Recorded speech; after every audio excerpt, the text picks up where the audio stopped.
Okay, well, chapter 5 works. I can hear it. I didn't like the way it sounded because I think I had another problem, but I'm hoping that the problem is now fixed. So let's go with chapter 6. I'll share my screen so you can see chapter 6. Here we go. Thanks for your patience, my friends. Okay, here we go, chapter 6. When the others had been excused to go out for mid-morning play, John had to go and stand by Miss Plimsoll's desk. "John," Miss Plimsoll said, "you mustn't make up silly stories to excuse your failures. I must have the truth. What did you do with your pencil?" "This is it," John said, showing Miss Plimsoll the pointed stick of chocolate. "Really, it is. It's changed." "What do you mean it's changed?" Miss Plimsoll demanded. "That's my pencil," John tried to explain. "Only it isn't the same anymore.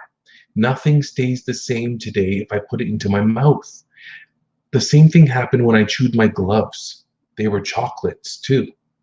"John," said Miss Plimsoll slowly, "do you feel all right?" "Yes, thank you," John said. "I feel all right, except," he added, "I'm getting so thirsty. The water from the water fountain turned to chocolate, and so did the water upstairs." "I would like a drink of cold water." "Yes, John," Miss Plimsoll said. She suddenly looked pale. "You run out and play with the others. I'm going to have a talk with the nurse." "And John," Miss Plimsoll said, as he started toward the classroom door, "here's another pencil. Be a good boy and try not to lose it. I'm afraid I'll have to keep this piece of chocolate until school's out. You know we don't allow anyone to eat candy in class." Miss Plimsoll put the slightly chewed chocolate pencil in her desk drawer, and John went out to look for Susan. He found her skipping rope with two of the girls in the class. John usually didn't like skipping rope. He preferred hide and seek, tag, FBI, and spies, kick the can, or any other good, exciting game. Jumping up and down in one place just to avoid being hit by a rope seemed silly to him. But he was sorry for having spoiled Susan's silver dollar, and he was willing to make a sacrifice. "Susan," he said. Susan continued to bounce on one foot as her two friends swung the rope over and under, over and under, over and under. She didn't seem to notice John. "I'll skip with you," he offered. Susan stopped, and the rope was caught by her shins. "Let's try doubles backwards," she said, but not to John. She ignored John. "You go first, Betty. Ellen, you go second. I'll go last. The one who does it the most times gets the first slice of my birthday cake." Susan looked at John, raised her eyebrows, shut her eyes, and stuck her tongue out. Then she turned back to the girls and smiled. Ellen whispered in Betty's ear, and Betty whispered in Susan's ear. Then all three of them looked at John and at each other again and burst out laughing. "Oh, Susan," John protested. "I didn't mean to do it. The trouble is there's something magic about me today. Everything I put into my mouth turns to chocolate." The girls giggled. "You wouldn't like it," said John, who was beginning to feel sorrier for himself than he had ever felt before. "I think it's getting worse," he added reproachfully. "At first, just the part in my mouth turned to chocolate, but when I nibbled the end of my pencil, the whole pencil changed." "Pooh," Susan said. The others were laughing with glee. "Maybe I'll get sick and die," John warned. "Maybe I'll turn to chocolate myself, and then you'll be sorry." "I don't believe one word about the chocolate," Susan said.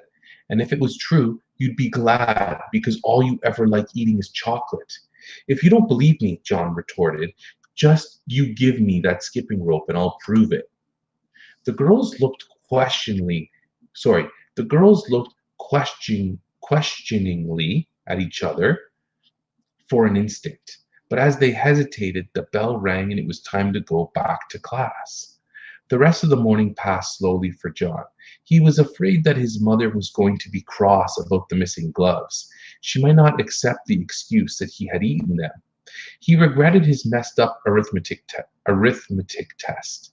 He was sad about Susan's anger and disbelief, and he was getting terribly thirsty. Once during geography and once during art, he was excused to get a drink of water. Both times, however, he swallowed nothing but sweet chocolate.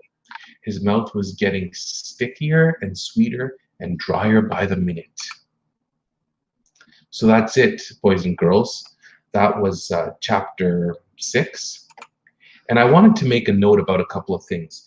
You may have noticed that I had a hard time reading the text.